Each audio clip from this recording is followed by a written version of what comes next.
Tignan nga natin dito guys kung ano po yung mayroon dito sa loob nitong KD Sports. Tignan nga natin kung magkano yung mga paninda nilang sapatos dito. Ayan.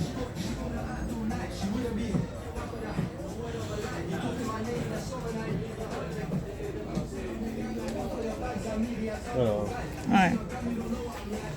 Tignan lang natin guys kung magkano yung ganito rin nila guys. Parehas lang siya. Yan ang napabili kasi ako kahapon guys. Ayan, sana binili ko kahapon.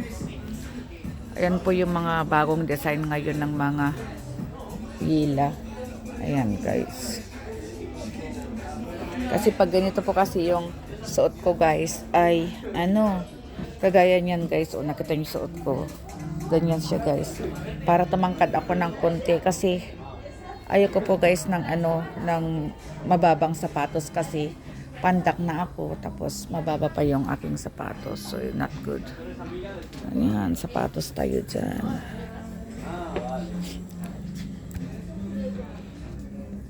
Ayan siya.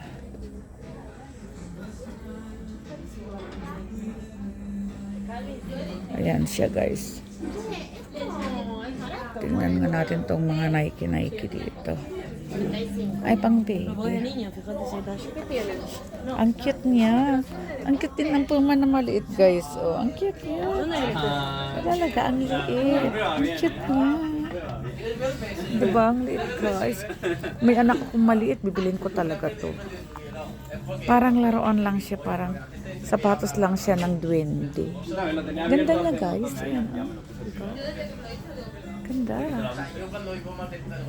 Ganda niya guys. Ayan. Have a nice day guys. Thanks for watching. Follow me for more updates. Like and share. Bye.